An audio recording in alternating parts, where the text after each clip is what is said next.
Needless Things Podcast.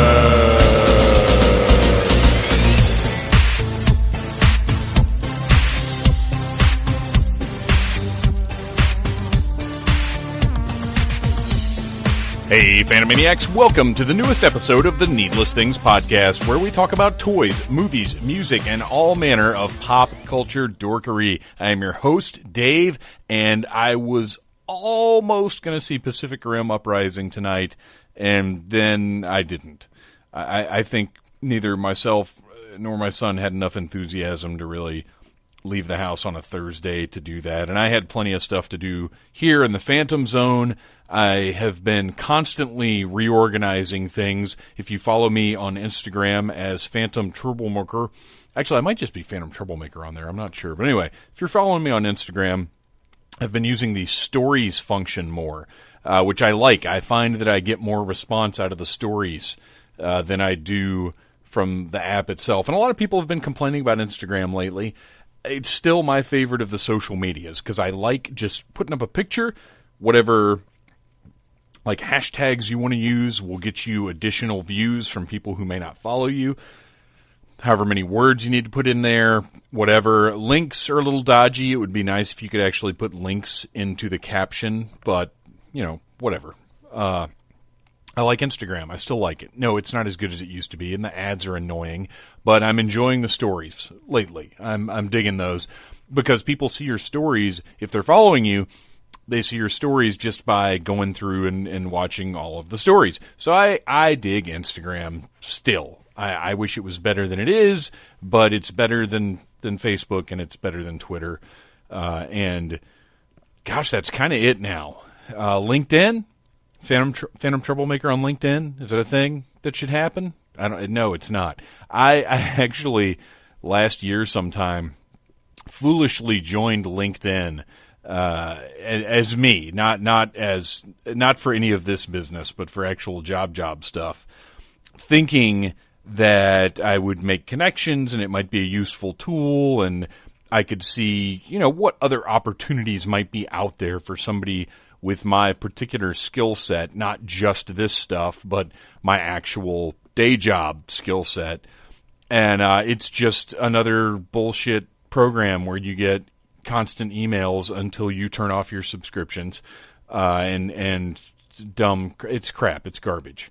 So yeah, it's garbage except for the fact that maybe KB Toys is coming back, and for some reason the people who supposedly purchased the KB Toys brand made their announcement on LinkedIn that they were coming back. I don't know, you guys. I don't know. So Toys R Us is gone soon unless a foreign investor decides that they want to buy all of the Canadian stores and around 200 of the U.S. stores, from what I understand. Their liquidation, the media reported their liquidation was going to start Thursday, the 22nd of March, and it did not, which I'm fine with. I don't... I feel bad enough that the place is going out of business, but I'm going to feel worse when I swoop down like a vulture upon the carcasses of the local stores to try and stuff my shelves with items that were too pricey for me to buy at MSRP. We'll see. We'll see what happens. There are 3 Toys R Us stores, really 4, I guess, within reasonable driving distance of me. And I'll be keeping an eye on them in the coming weeks because, look, if somebody swoops in and saves the day, great. If somebody doesn't, I'm not going to miss out on buying super cheap stuff just for no good reason, because I'm sad about Toys R Us. And believe me, I am sad about Toys R Us. If you have not heard the KB Toys rumor, the deal is on LinkedIn, somebody claiming to have purchased the rights to the KB Toys brand has said that they have a plan in place. They have been working on this for over a year, I think, and the news of Toys R Us prompted them to move up their timeline. So now they have a plan in place to open, if you're familiar with Spirit Halloween and how they open up seasonally, like they'll open up in September and close the first week of November just for Halloween stuff. Apparently the business model for this new KB is that they will have stores open all over the country by Black Friday. And the intention is for these to be pop-up stores to test the local markets. Whichever stores do well enough, they will leave in place. The stores that don't, they will close down and assume they will open annually just as seasonal stores, just like Spirit does. But any stores that do well enough will be permanent brick and mortar fixtures. I think that's a great idea. I worked in retail for almost 2 decades, and, I've got a pretty good idea of what retail was like 12 years ago. I don't know what it's like now. As a professional, I know as a customer, I know that I hope GameStop can hold on. Even, we all shit on GameStop because they give you a quarter for a game you paid $60 for 2 weeks ago. And that's their business model. That's how they stayed around as long as they did. But, we see, if you walk into a local GameStop, we see them desperately trying to diversify their product well enough to stay in business, as the video game market goes more and more towards downloadable content rather than physical discs. And, I wish them the best of luck. I don't want brick and mortar retail to go away. I want it to be better. I want Walmart to go away. Now, I think the world economy would crash if what happened to Toys R Us happened to Walmart. The whole world would it would be in the Stone Ages again. We'd be living in caves because it would disrupt the economies of the world so badly. But, I know that's exaggerating, but maybe not by much. I hate Walmart. I loathe them. I am a hypocrite because sometimes I do go there. You guys know, again, if you follow me on Instagram, you've seen my early morning Walmart finds. And, the only reason I'm in Walmart in the morning is, oh crap, I need toilet paper. Oh, I need deodorant. Oh, I need whatever. And it's 5 o'clock in the morning. I'm on my way home from work. I'm going home to go to sleep. And that's what's open. So it is a necessary evil, I guess. But I don't go to Walmart any more than I absolutely have to. I will say I don't buy toys there, but that's not even really my moral stance. That's just they never have shit. One of the dozen Walmarts in proximity to me doesn't have any Marvel Legends right now. Not a single figure. Not even the 8 Infinity War Iron Man figures that everybody else has by now. They have nothing. They haven't had anything since before the Black Panther stuff hit, and they've never had the Black Panther stuff. So, my guess, and I've said this before, actually, I might have said this on another podcast that I guested on recently that I hope you guys will check out. I'm still not clear if it's the 42 cast or the 42nd cast. I think it's the 42 cast. We did a great episode about 80s cartoons. I loved it. I love going on that show. You guys should check it out. But I think over there maybe is where I mentioned what I was just talking about. But anyway, Walmart is terrible. I hate them. I want them to go away. I like Target. Target's good. I like GameStop. I love 42nd and Charles. I mean, there's some great brick and mortar stores out there. However, at this point in the intro, I must point out to you that if you visit needlessthingspodcast.com, please go to the big ol' Amazon box on the front page. Turn off your ad blockers or whatever and click on that Amazon box and go buy something. Go buy something through the needlessthingspodcast.com Amazon link. Doesn't cost you anything extra, and everything you buy kicks a little something back to Needless Things to help out with operating costs. And when I say that, look, for full transparency here, it doesn't go directly to Needless Things, but it's money that I can use on Amazon and then not use that money to pay for Needless Things stuff, if you know what I mean. Like, let's say I end up with $25 at the end of the year, which is, I'm probably being generous with how much I'll make off of this whole Amazon deal at the end of this year. But let's say I get $25. I use that $25 to buy laces for my masks or new shoes or whatever it is. But then the $25 of my own I would have used for that stuff goes to pay for the hosting and everything else for needlessthingspodcast.com. I've always, that's the first time I've explained that. I don't know that it was really necessary, but I have, since I've been doing the Amazon thing, felt a little disingenuous because I mean, obviously it's Amazon money that I'm getting. It doesn't go into my bank account or anything, but it does keep me from spending that money elsewhere. So there you go. There's how that works. And now I've hit the 10-minute mark in much faster than I thought I would. You guys, I haven't even talked about what today's show is about. Today's show was recorded live at DragonCon 2017 as part of the horror track. I had been trying to figure out where I was going to put it in. I do believe it is the last of the DragonCon panels from last year that was salvageable. If you remember, my voice recorder got introduced to the toilet in a very unfortunate manner. So some of the panels I had to record with my phone, and it wasn't great. Some I didn't get to record at all. So I think this is the last one that's presentable as a podcast episode. And it's perfect timing because season 2 of Santa Clarita Diet starts on March the 23rd. Perfect.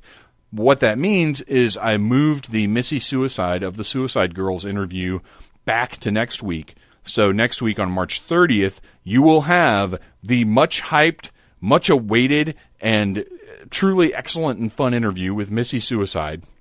The week after that, you know what? I don't want to go that far yet.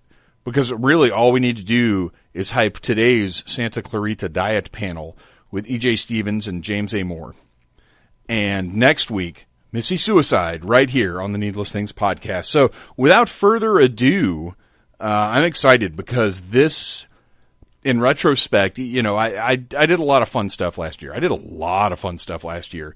But this was kind of my favorite panel. We just had a really good time talking about this show, and I think you guys are really going to enjoy it. And if you've binged the first season in preparation of the second, then this will be a great companion to that. And if you didn't watch the first season, shame on you. Go back and watch it, listen to this episode, and then watch the second season of this excellent show.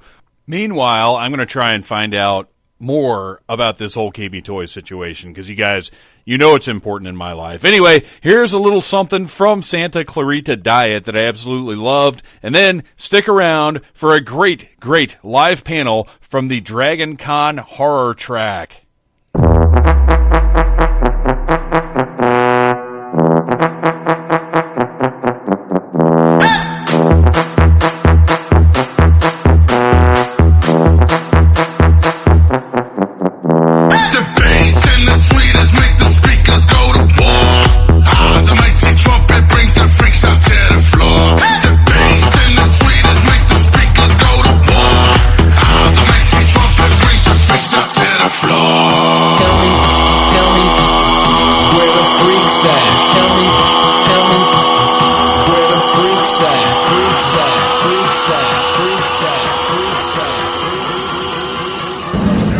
It's 10:05. How does everybody feel about getting this thing started? Who are we?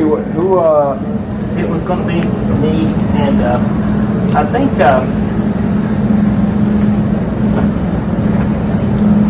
E.J. Stevens. You're on my little note card. I knew you were going to be here. And I prepared. And you've got books, which is cool. yes. Oh boy, here we go. Coming around. So is this like a cinnamon type thing? Oh God. Okay. You gonna share? Is that That's good. okay? Have fun with that. Ooh, that's got an interesting bouquet.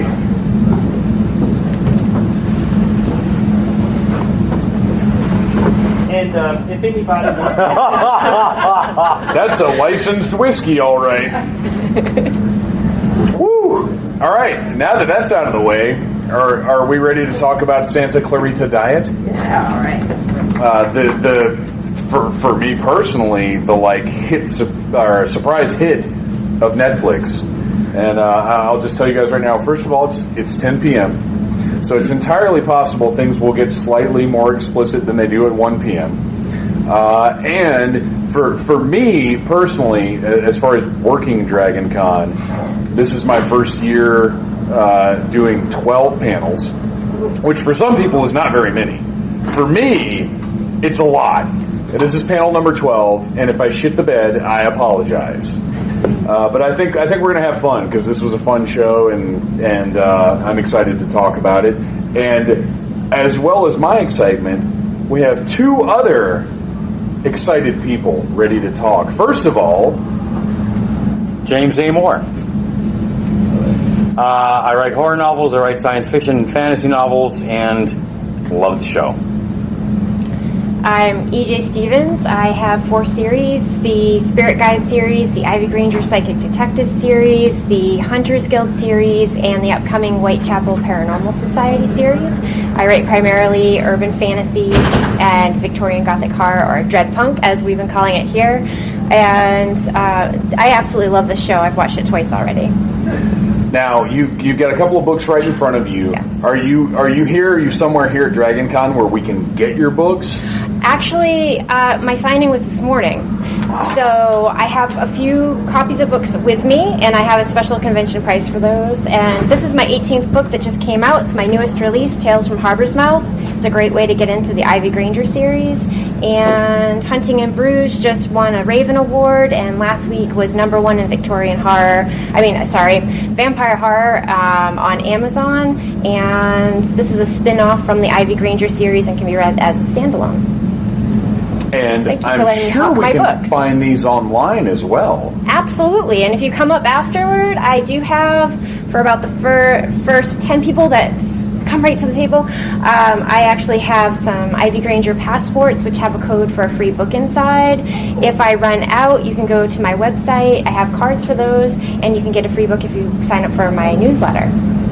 Now, James, you don't have books right in front of you, which is why I completely failed to give you the opportunity to pimp out your product. But please tell us as well where we can find you online. You can easily find me on Amazon. Look for Seven Forges. It's a series of 4 dark fantasy novels, and I've got the second book that I just finished for The Tides of War, which is my apocalyptic grimdark series. It starts with the end of the world, and it doesn't get any happier from there. And I will be sort of moderating, sort of just having conversation with these two people. Phantom Troublemaker, also Dave West, owner and operator of NeedlessThingsSite.com and the Needless Things podcast. I just really like to talk into microphones, and also I'm going to steal this because these are really cool. Kind of cool, yeah. I'm bringing this home with me. Okay, so Santa Clarita Diet.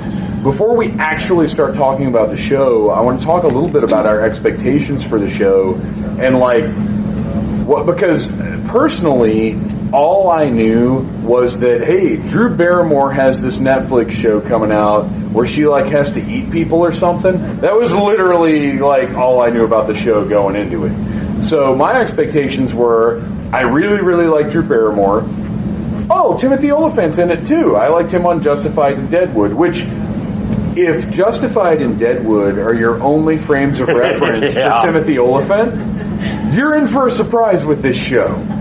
So that was it. I knew nothing going in. How prepared were you for this? I was about the same way. I had heard that there might be zombies involved. Beyond that, I had nothing. And yeah, Timothy Olyphant, I love Justified, so I kind of needed a fix and needed to see him on something new. Right. I was so confused because all of a sudden Netflix is trying to recommend this thing to me, and I'm like, Drew Barrymore's selling Slim Fast, and they think they're recommending that I watch it. I'm like, what are they? Is this a new advertising campaign? That's still about what I know. Oh, you haven't watched it yet? Oh, well, we're gonna sell it to you. That is what I know about it. We're gonna sell it to you tonight. We're gonna ruin it for you, but we're gonna sell it to you too. It's funny because with Drew Barrymore, it was kind of like the last thing that I was really aware of her in was the roller derby movie that she made, which was very cool. But I was kind of like, oh, she's kind of on the down low because she has, at this point in her career, she's only doing things that she loves. She has very much managed to keep her integrity. So whatever this was, I felt safe in checking it out. Well, that's really part of it for me, too. I mean, when you get down to it, a lot of people don't realize this. She's the woman who produced Donnie Darko. At which point I went, okay, well, you've just upped your game substantially for me, and I'll be paying attention. Exactly, and that's her. I mean, and look, I think her last really high-profile project was probably the Charlie's Angels movies, which personally I did. They're obviously not suitable for the horror track, but for what they are, I think they were successful, and I feel like she's since then sort of taken her credibility to a whole other level in the projects that she's been working on. So, the show drops on Netflix. We get the entire season at once, which, how do you guys feel about being able to watch a whole season at a time? Like, should they be parsing things out, or are we good with, like, I want to sit and watch 8 episodes? I'm really good with going without sleep for a weekend, yeah. I love being able to binge and being able to fit in. If sometimes I only have that one day, and then I have another book that I need to start writing. So to be able to binge something in the course of one day, which is what I did, is fantastic. And this show is so addictive, and they have these cliffhangers of so much suspense that they leave you with. You have to keep watching. So it would have been torturous to have had to, if they had parsed it out, here's an episode, now you have to wait weeks. And no, I would have actually have waited until all of the episodes were released to watch it. Amen. Yeah. And it does feel like now so much of the television that we get is really designed, much like comic books are now designed to sell trade paperbacks, television shows are now designed to be binged, even though they're not all done that way. Because there are a lot of series that are still weekly that I feel like work much better when you can watch them in chunks. But yeah, I agree. I like being able to binge something and watch as much as I want to of it at a time. And it worked particularly well for Santa Clarita Diet because, like you said, each episode is compelling, and each one is, I feel like cliffhanger is too strong a word, but it does leave you like, oh my gosh, what is happening next? How much further are they taking this? It's one more chapter syndrome. I'll just read one more chapter of that book, but in this case with a TV show.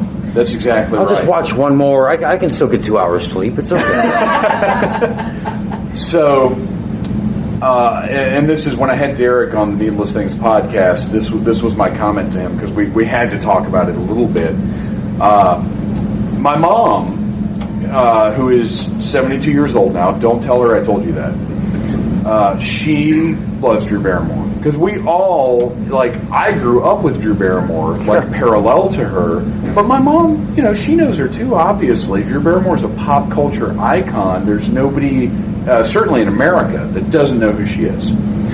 And I could imagine my mom saying, "Oh, it's a show in the suburbs with Drew Barrymore, and it looks so sweet because all the marketing is very white and pristine. There's a little blood spatter, but you don't know what that is necessarily."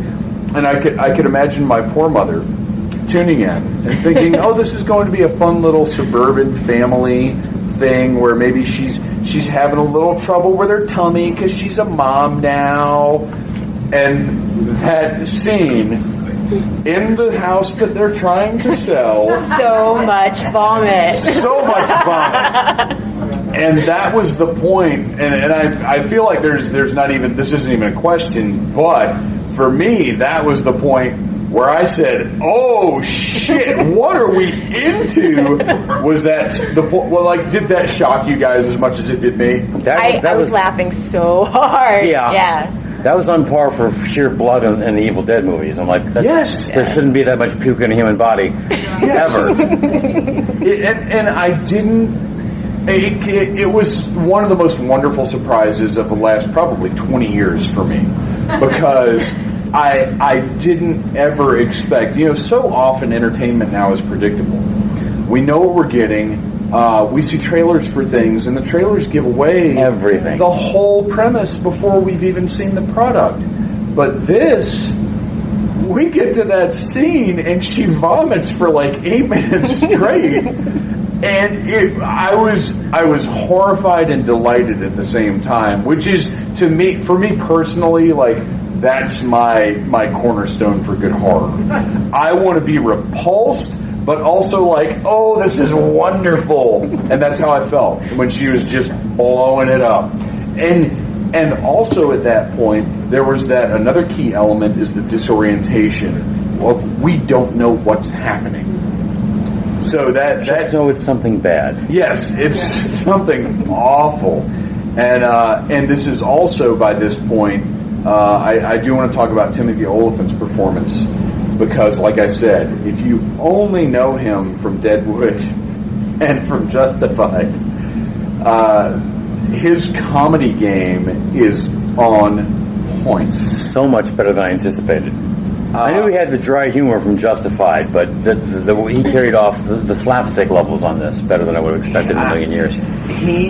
His performance in this blew my mind. And granted, it's so funny because I feel like, for me, the high water mark of acting is when I watch somebody doing something and I think, wow, that's so amazing. And then I have to remind myself, oh wait, that's what acting is. Because, we see so many character actors and so many people in movies and whatever that kind of are they come in and they're like, hey, I really like Chris Pratt for doing that, like, studly but goofy thing that he does. And he's always Chris Pratt. And I love Chris Pratt, don't get me wrong. But when you see somebody truly turning a corner and doing something different with a performance than we've ever seen from them before, and granted, maybe Timothy Olyphant has done other things in this vein, I haven't seen them. Neither have I. This really, really impressed me. How did you guys feel about his character and their relationship as well? Well, I think that was actually one of the strongest parts of it for me, was the fact that he is just the most loyal husband ever. Ever.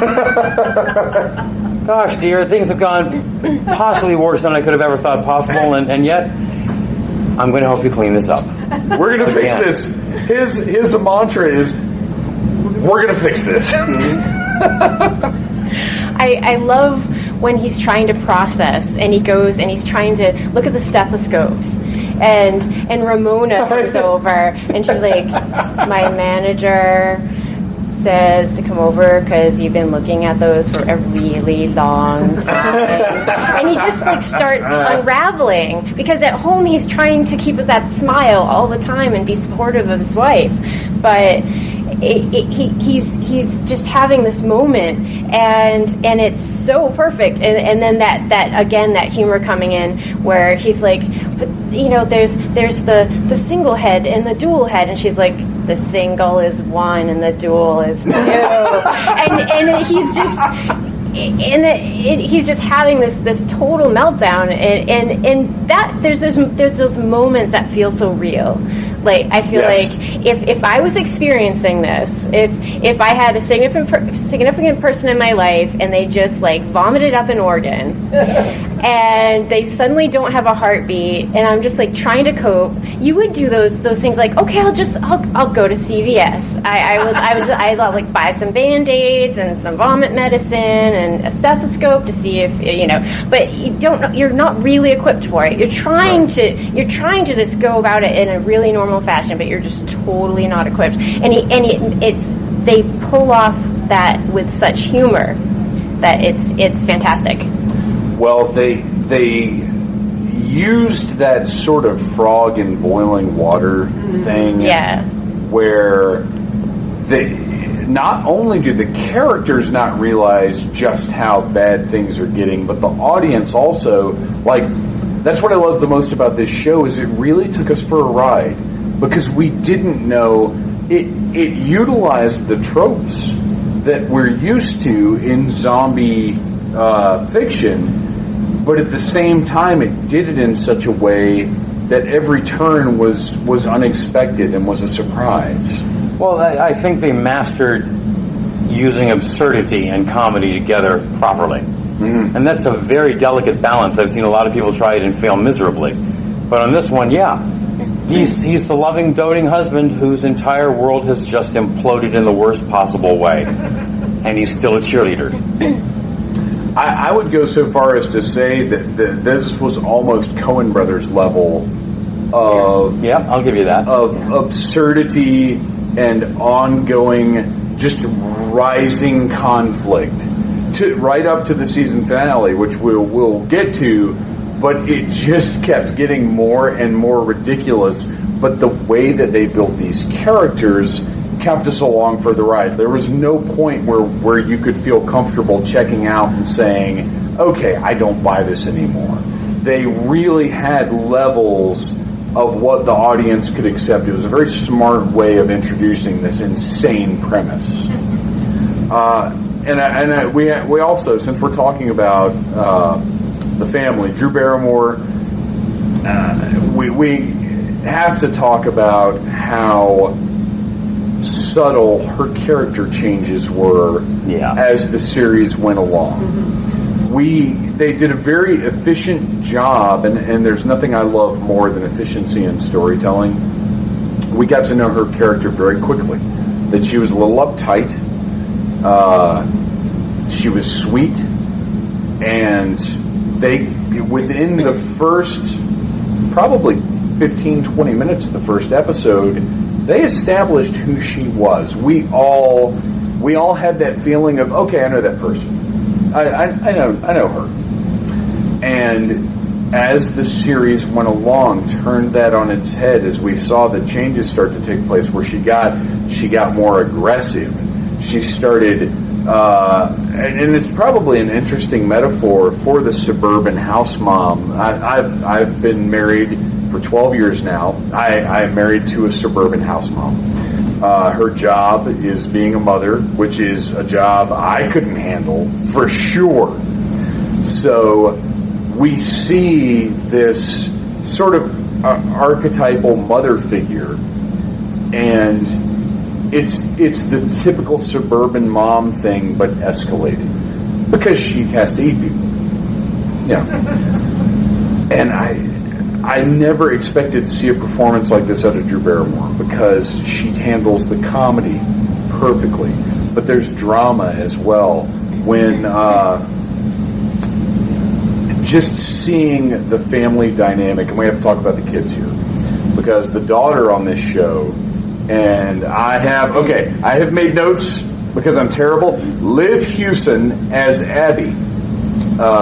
Liv Hewson is tremendous. I am typically annoyed by any characters in a television show that are under the age of probably like 30. Maybe I'm going a little high there, but typically the kids are annoying.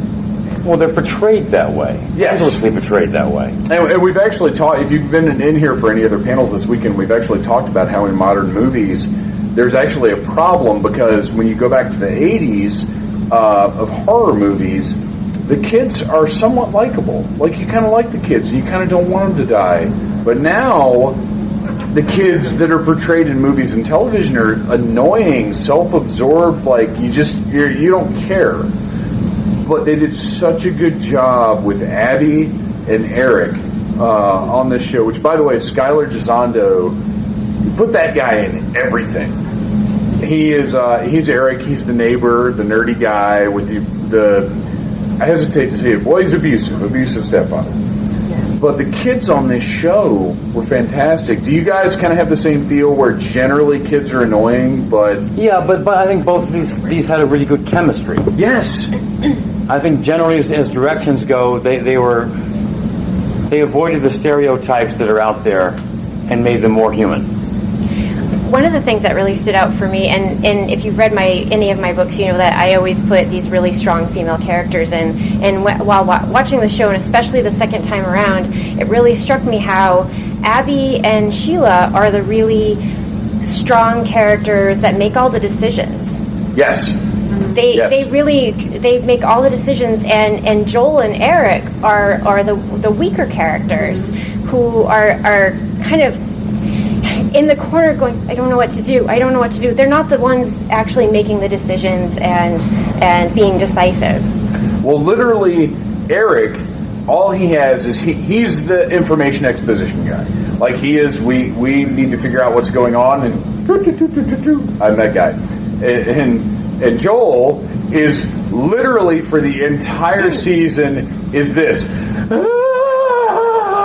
Like, just freaking out, trying to maintain, which is a reversal of what we've typically seen through the history of horror or anything that presents conflict. Screaming reversal for that particular actor too. Yes, He's always been absolutely. the absolute alpha male in everything he's done. Yes, the cool as ice, tough as nails. I can handle this shit, and he is not. I can handle this shit at all. Matter of fact, I love the normalization of him just smoking weed. And I think that was a very interesting way to sort of tackle his character where, you know, at the beginning we established Drew Barrymore, a little annoyed by it, but understands, like, it's one of those things where he tokes up or whatever, she knows about it, but they just don't really talk about it. The elephant in the room. Well, yes, we're just going to ignore this for now. Exactly. And it ends up working into the plot in a very significant way.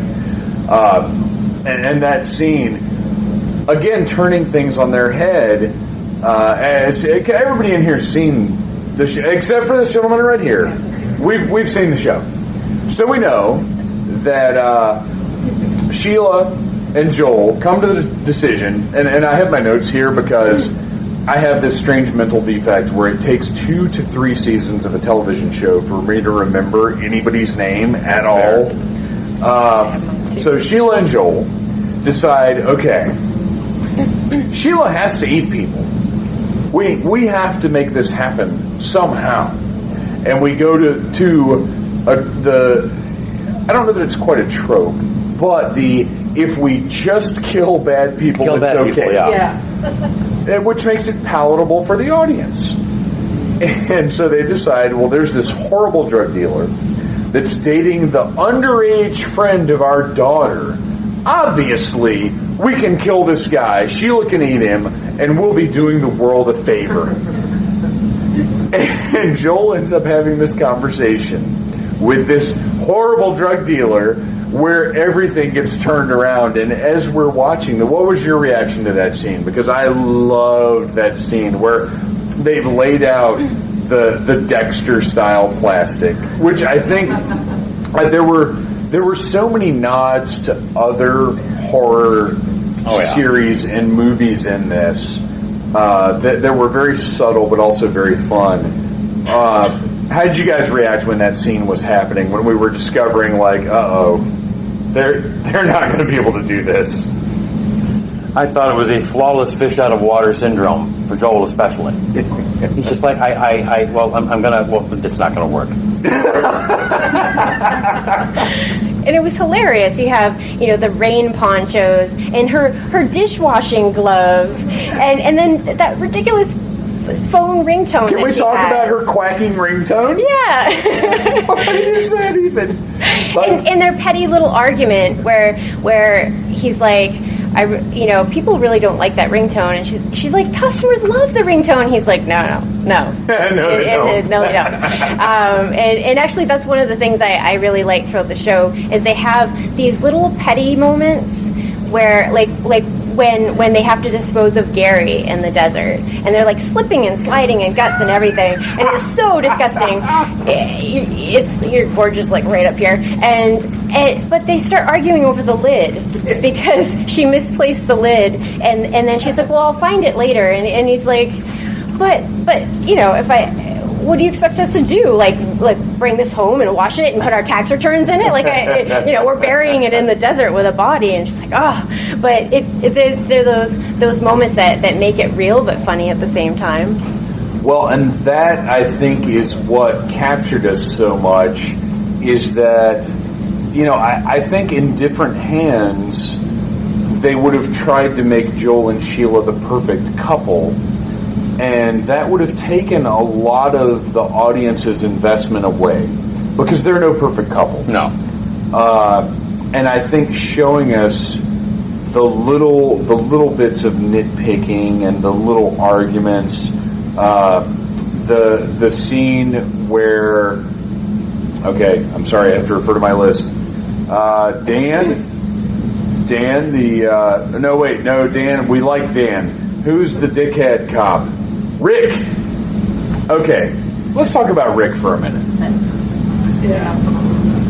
Everybody, when you get online, and we all get online because we have to these days, everybody talks about Ramsay Bolton and Joffrey Baratheon and how awful they are. Nobody in this room knows anybody that's actually like Ramsay or Joffrey. But we all know a Rick. That guy that is a fucking dick that is trying to insert himself into every aspect of your life, and for whatever reason, whether you work with him or live next door to him or whatever the case may be, you can't just tell him to fuck off. You have to deal with this guy. And for me, for that, Rick is one of the greatest antagonists I've seen on television recently. I thought he was flawless, and that basically he just looked at Joel one day and went, you're a bitch. And I have to own you. And did everything he could to ruin Joel's life in every possible small way. He was a perfect example of a high school bully. Yes. Yeah. Yes. But did that transition happen when he found the finger? Because I thought he was just obsessed with fingers. Oh, dude, I believe that he was just sort of really nutty, and maybe he was a corrupt cock, but he was in his ants, and he was just... Well, we know... cheated on him, and he had anger issues, and... We know that he'd been a corrupt cop for however long, because they found his stash that clearly had been going on for years and years. And, you know, initially he's just antagonizing Joel. He just gets his jollies doing that. And it's not in any serious way, and it's certainly in Rick's mind, there's nothing, you know, Joel's not guilty of anything, but he just likes fucking with Joel. Yeah. But he finds that finger, and there's such a turn, and it affected me on a visceral level, where I was like, dude, this fucking asshole has something now. Now they really, because before Joel and Sheila could kind of be like, hey Rick, okay, yeah, we gotta go, okay, do their thing, but now he has the leverage to really get into their lives. And as I'm sure all of you know, because look, a recurring theme at DragonCon is you are going to run into the people that you do not want to run into 8,000 times. Whereas the people that you want to hang out with, you're going to be, okay, where are we now? But you're going to run into that one guy all weekend long. And Rick is that one guy, and now he's got the leverage to follow you around at DragonCon all weekend. That's what Rick is. So, and he was played to perfection. Did you guys have the same, like, gut-churning reaction to Rick that I did? I kind of wanted to get a slingshot and just take out both eyes. I just thought it was so surprising who actually ends up killing him. Oh, right? Right. Because, I mean, it seemed for sure that Sheila, because she's the proactive one. Right. She is the one, as much as Joel wants to handle things, Joel is not capable of handling things. And so they really set it up well to where you have this run of episodes where you're just waiting for Sheila to jump on him and tear his throat out. And for Joel, and in the way he did it too, to take the hoe, was it the hoe? The big shovel. I mean, very unexpected, very gratifying though, because as we've said, Olyphant has been playing a very different character, a very low-key, kind of like, all right, we're going to go with this, you guys. And it was totally one of those, like, yeah moments. Like, it was totally He-Man pulling out the sword and going, I have the power! And I don't know if it was like a smoke bomb or whatever that Eric had buried. Oh, it goes off underneath of his ass, and it's like, he's going to be so mad at me for this. Little did poor Eric know how that thing would be activated. So I've got my notes and everything, but for you guys, like, what stood out for you? What are some of your kind of like favorite moments from the show? Seriously, for me, the best part of it was just the chemistry between the two of them, because it was the most realistic portrayal I've seen on a short-term TV show in years. They acted like a real couple. There's so much vomit. Like when you know, when Gary comes back and he's just such a jerk, and he gives Sheila flowers, but Sheila goes inside to put them in water, and then Gary says to Joel, he's just like, that was so much vomit. And they're like having this little moment where Joel's like, well, I'm really not a doctor. And he's like, it's so much vomit. And it was just, to me, it was really funny. And there was this juxtaposition of something so graphic and so horrific over this like calm, peaceful suburban, like every home looks the same. It's so perfect. There's not a blade of grass out of place. And just all that vomit, and it does it sets the stage for the entire series. Yes. And then with when they have to take in Gary in the desert, and it's just they're slipping and sliding on guts and pieces of Gary. I love that. I also love, because I love their little petty moments. I guess it's a late panel. I can say this. You can say whatever you want now. When they're arguing over. About Joel's like, can you meet me halfway here? Come on, can you compromise a little? And she's like, well, I only ate only one of Gary's balls. I didn't. She's like, does that qualify? It was just, I really love that just the humor, the little petty moments that make it feel real, and then they do something so unreal, but it feels, even though it's so outrageous, it feels like it could be completely plausible. Well, and that's a big part of the magic of it, is that they have given us these characters that are well constructed, that they have built in a way that we as the audience feel an attachment to. Like, to me, if you build strong characters, you can do whatever you want. Absolutely. If you have people that we care about, I don't care if it's about zombies, I don't care if it's about nuclear war, I don't care if it's about people sitting around drinking tea. If you have that strong character base, then you've got me. And that's work that a lot of modern media doesn't bother to do now. It's really focus on the characters, because I think we as people, we want to relate. Well, I think if you on a regular TV series where you have 22 episodes or whatever, you can take your own sweet time and try to get to that point. And on this show, you started off with strong characters, and then because of the situation they're in, you got to see a proper evolution of those characters. They didn't stay the same. Yeah. The fact that Joel actually did pick up a shovel and whack the bad guy in the head and kill him first shows, again, his absolute love of his wife and the fact that he's willing to do something that's so against his nature. And second shows that he's changing to adapt to the situation. He's not strong, but he's getting there. She's not very mean, but now she's eating people, and that, by definition, causes a certain amount of meanness. Let's be honest. Well, and also in the first few minutes, when they show her in the workplace and her boss is just walking all over her, you get this sense that she's a very capable person, but she's so very nice.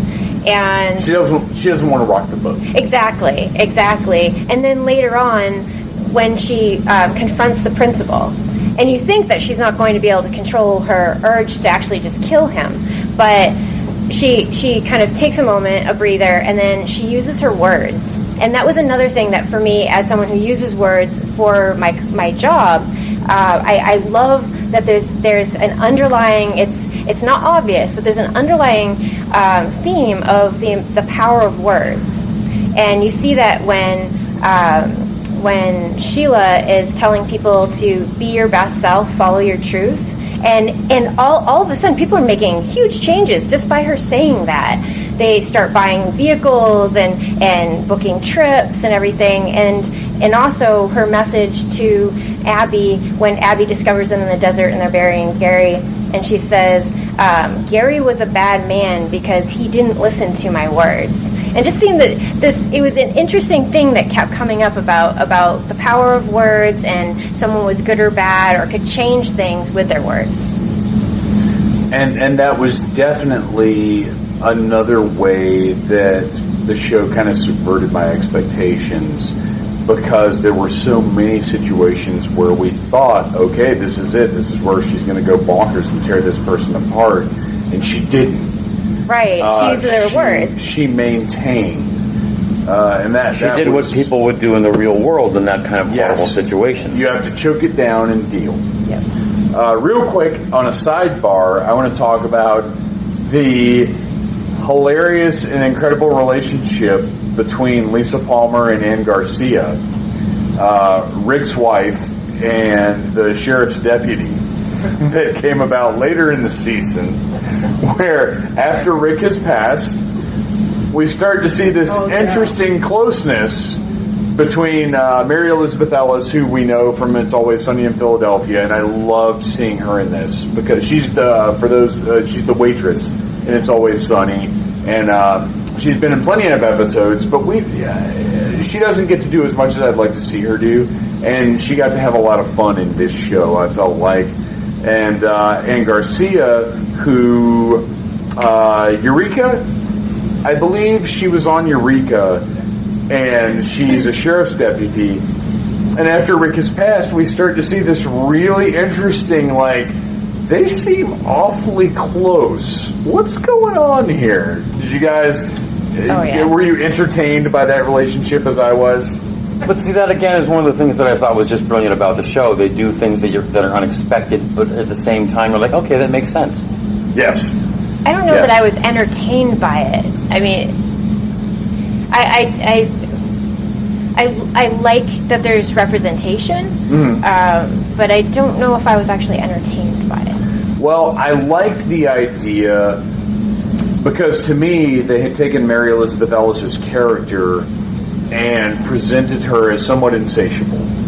She was actually more the stereotypical suburban housewife than Drew Barrymore's character was. And I liked the idea that she had married this Rick guy for our sort of American ideal of security. He's got a good job, he's a strong, cop guy, and he can provide and take care of my son, but also, I'm really horny. And I like that it kind of turned a different corner and went with this interest with one of Rick's coworkers. And they established it through they went through the photographs on the mantle and everything, they, in a very brief amount of time, they exposed this other backstory that we were unaware of. Right, that they had been friends. But right. But that they established it in such a way that we were like, oh, this is pre-existing, but now we're seeing it because Rick is gone. And I think it was done very well, and it was very important to hit the tone of that right. It wasn't done in a camp way. Right. It wasn't done in a disrespectful way. It was done in everything in the show was a little over the top. Everything in the show was a little like Fawlty Towers, but with blood and vomit. But it was real, but it was also that sort of like, oh wow, here's another lascivious little notion that's happening in this community. So for that, I loved watching that unfold, and that was again the magic of the show. It's the evolution of character for me is fascinating on that, because you don't see that on too many shows. They don't want to break the status quo and change things. They're not afraid to. Oh, the fact that Rick even died is crazy. It's almost like Ned Stark level of like, oh, I really didn't think that was going to happen. Like, if you look at standard television now, my expectation would be that Rick was going to be a thorn in their side forever, for a long time to come. And not only Rick. Okay, let me zip down here. Timmy. Who knows the song "Timmy the Trumpet"? It's the song that played while Joel and Sheila were attempting to subdue the drug dealer in the apartment. It's absolutely ridiculous and was absolutely perfect for this scene. So Sheila, after they have completely failed to kill this guy, they're discussing it. Did you bite him? Did you scratch him? I don't know. I might have. And of course it turns out that they've zombified the drug dealer. I don't know that zombie... Do you guys think zombie is even the right word? Close enough. Right, for our purposes. Got no heartbeat. You're up and walking, and you're eating flesh. So we have a very interesting turn where our first expectation is that the zombified drug dealer is going to be a huge problem. And then they meet him, and he's singing folk songs in a coffee house, which defies our expectation. And they have this conversation, and I love Timothy Olyphant's. And again, this sort of goes to horror and comedy and everything else is at its best when it's presenting realistic situations in a fantastical way. We have those of us who are in long-term relationships, who are married or whatever, have had that uncomfortable encounter where our mate, our spouse or partner has had some very specific thing in common with another person. You're at a party, and you're in my case, my wife ends up talking to somebody who also ran a comic book shop, and they have this great conversation, and you're sitting there the whole time like, well, you guys are both this thing, and I'm not. I like comic books. So Thor's cool, but they're way off your level. And that's the same thing that was happening here, is we have Drew Barrymore and the drug dealer character have this connection that Timothy Olyphant is not part of. And there's that awkward, once again, we're going back into these characters and getting to really have fun with the relationships and with the way that the story is building. And, but then after that, it gets turned again, because they've already defied our expectations, so they've got us, and then they're free to flip it again. How did you react to that? Oh shit, he is a problem. Yeah. Well, I just love it when Drew Barrymore is like, fuck, we can't, a guy and a girl still can't be friends, even when we're fucking dead. Yes. That was brilliant. But I know I keep talking about these petty arguments, but they had the petty argument about we went to, come on, Sheila, I really wish we could go to the store once and just stick to the list, just buy the things that are on the list.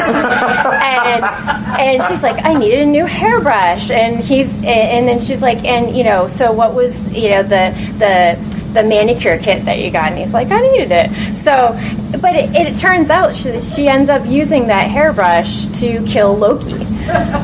So it was totally worth it. But I think sometimes they even use those little petty arguments to give you a hint about what's to come. That's something that is going to be significant. And what's so brilliant about that is we get invested in the arguments because we've all had them. And so it's almost like the show makes us pay attention to those plot cues.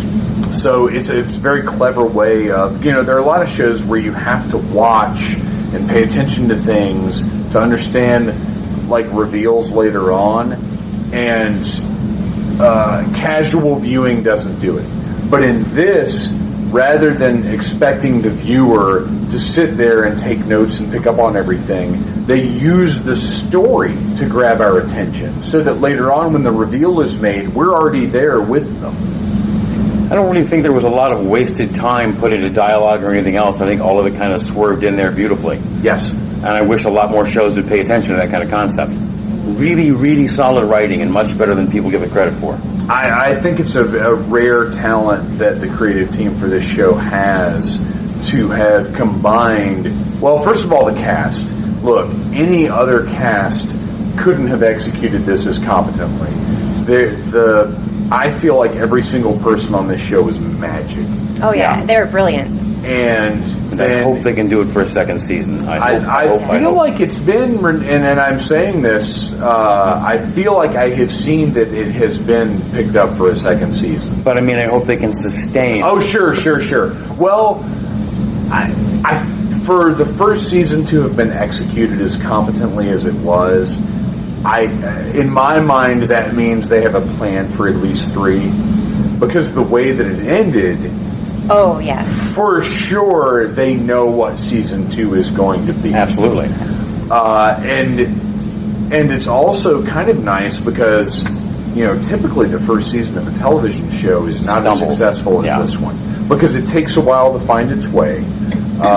And they're some of my favorite shows in the world. Buffy the Vampire Slayer, in my opinion, is the greatest show of all time. Yes. But that first season took some time to figure out... Had to figure its stride. Yes, absolutely. And this one hit the ground running and did not stop. It absolutely did. All right, so we have just a few minutes left. Is there anything that you guys wanted to bring up or wanted to hear us talk about before we close this out? What have you got? Do we know what caused her to become a zombie, though? Well, sort of. Because we did have the byline with, what's his name? Help me out, the principal, Thomas Lennon. Mm-hmm. We did have Thomas Lennon and his grandmother, and Timothy Olyphant begins to uncover the origin of this thing. We don't necessarily know everything about it, but they find that it's this. Is it Romanian? I think. Yeah. So some Eastern European devil magic, something along those lines. And I don't think we know why it happens. I mean, they make that joke, don't eat the oysters at Chipopo's. Yeah, right. Because she got sick after eating there, and they kind of mentioned that a few times. But they don't know really if she had been scratched or ate something bad that was contaminated with the virus. Or someone else. Right. Saying, well, who gave it to her? Right. Well, and what's funny is we have this Romanian legend now. But we don't know if that's a red herring. We could get into the second season, and Timothy Olyphant, who has been he and Eric, Joel and Eric are kind of our researchers now. They're the guys who are trying to get to the bottom of this, and we could very easily have a second season where they say, "All right, it's totally this thing. We're going to figure it out." And we also have Portia de Rossi's insane mad scientist character, which was such a delightful surprise because I didn't know she was part of the show. And when she showed up and started chewing the scenery more than Drew Barrymore had been chewing dead bodies, I was delighted because that to me, this show had so many turns where it became like, oh my gosh, this is so much fun. Oh, look at this other thing they're willing to do now. And then Portia de Rossi shows up and is just this over-the-top, almost cackling mad scientist type of character. Was just wonderful. So there's plenty of open ground for them to do whatever they want in the second season with, oh no, it turns out it's not that. Oh, we have to go this other way. While they gave us satisfying enough explanations, they also left it open enough to tell whatever story they want to tell. Which again, I think they left beautiful hooks for the next season if there should be a second season. Absolutely. Mario? Yeah, so horror comedy is like my favorite genre of film, and I feel like this shows them a little bit like what Cabin in the Woods did and Tucker and Dale versus Evil, that mainstream horror comedy. I was wondering if you guys could discuss if maybe this is going to help bring some more shows, and if there are any shows that we should watch that look similar to this. Wow. Well, you just named to me a pretty sacred trifecta in between this, Tucker and Dale, and Cabin in the Woods. I mean, all solid stuff. If you haven't, and look, there obviously horror comedy is a very specific thing. It's tough to get right. I think if you have not seen Shadow of the Vampire. Oh, Shadow of the Vampire is Willem Dafoe has never been more haunting. Have you ever actually seen the movie Nosferatu? I've seen it a while ago, and I've heard of it now. It's the making of the film. Well, that's exactly it. But one of the things is the guy that was playing the vampire, Max Schreck, I believe it was, really was a method actor. He never showed up on set without being in full makeup. So there were rumors that he was actually a vampire, so they played with that. Writer-wise, I would very, very strongly urge you to pay attention to Jeff Strand. One of his first books was Grave Robbers Wanted, No Experience Necessary. And he has titles along those lines, and they're very, very funny books. They're also suddenly absolutely horrifying. It's like you're in the middle of laughing when suddenly you want to gag. And honestly, for horror comedy, I don't know if I'd necessarily put it as strongly in comedy, but I mean, Return of the Living Dead is to me, top of the line, because when I first saw that movie, I was going into it as a sequel to Night of the Living Dead. And the first time that I watched it, I was like, why is this funny? What is happening here? I don't get it. But now, being older and wiser, I totally get it. I love that movie. American Werewolf in London? Yes. Yeah. Oh, absolutely. They haven't really done that many that were really successful for me. Because it's a really hard thing to blend the two together properly. A lot of times they'll use a little bit of comedy for relief in the horror, and there's the obligatory jump scare with the cat in the closet, where I'm like, it's just funny now, and it's kind of stupid. Yeah. Which is why I point again to Jeff Strand, because he's really very adept at this. iZombie is good too, but it's not as horrific, but there's definitely the comedy and some horror elements. iZombie. Oh, I've seen that. Yeah, I'm a big fan of iZombie. Yeah. Absolutely. And then there's also, you've got stuff like Creepshow, Tales from the Dark Side that have humor. Tales from the Crypt. At this point, you can get Tales from the Crypt on DVD from Amazon for next to nothing. Entire seasons. I mean, if you haven't seen the old Tales from the Crypt series from HBO, it's top shelf. Have you seen Housebound? Anybody? No. Loved it. I haven't. Loved it. Excellent horror comedy. It's New Zealand horror comedy. And What We Do in the Shadows? Yes. Yeah. It's fantastic. Grabbers is on Netflix. Oh, Feast. I haven't seen that yet. It's Irish. It's like Feast. If you haven't seen Feast, put it on the top of your list. All right, and on that note, it is time to wrap it up. James A. Moore, where can we find you online? What are you up to? Again, if you look on Amazon, I've got a page there. I'm always on Facebook, and half the time I'm just saying mean things about Trump, because why not? I mean, that's, well, we all everybody's, nobody's going to disagree with that. And E.J. Stevens, where can we find you online, and what are you up to? EJStevensAuthor.com. I also have a blog From the Shadows. And like I said, if you have a moment at the end, you can come up. I have some freebies up here. And my next book is, I have like 3 more things coming up in the next few months. But stop by the website and you can get all the information and also the reading order for all of my series. And EJ is also quite masterful with the snark in her stories. Thank you. And I am Phantom Troublemaker from NeedlessThingsSite.com, the Needless Things podcast. All of the panels that I was on this weekend will be up as part of the Needless Things podcast. And I've got some business cards up here, so come and grab them. You guys, thank you so much for coming out for this late night panel. We love this show. We hopefully will be back next year talking about season 2. Amen to that, brother. Thanks, guys. Thank you. Thank you. It was a lot of fun.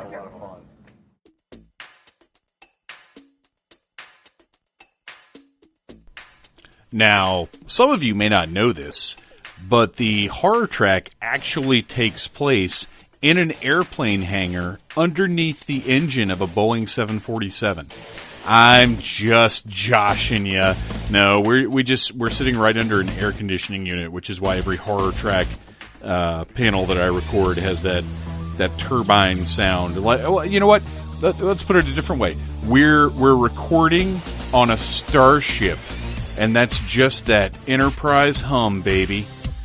Okay, it's not the Enterprise hum, but I think once you get a couple minutes into these, it really does, like, you really don't notice it all that much if the conversation is engaging, which it certainly was for this panel. I had never met either of these folks before. Well, that's not true. I think I had been on one other panel with James that weekend, but I didn't really, I didn't know either of them, and I think we had a great conversation and a lot of fun, and I really do hope that we get to do a season 2 panel this year. And if it's in the same time slot, great, because it was an awesome way to finish off my weekend, or at least to finish off my working weekend, because I went to the Puppet Slam after this, but I really enjoyed it. It was a nice, fun, low-key panel. So, Derek, if you're listening, Santa Clarita Diet Season 2, 10 p.m. Sunday night. I think it's magic, buddy. All right, so anyway, that's it, you guys. I think there's a lot of nerd news, and I think we're going to have to do a nerd news episode really soon. But, man, are we slam-packed with interviews and topics and commentaries and all kinds of other stuff. And And maybe someday I'll do some divergent other thing. I don't know. I love you guys. Thank you for listening to the Needless Things podcast. You're the best. You can find the show on iTunes, Stitcher, Downcast, or in the ears of a Trader Vic's employee. Love you. Mean it. Uh-huh.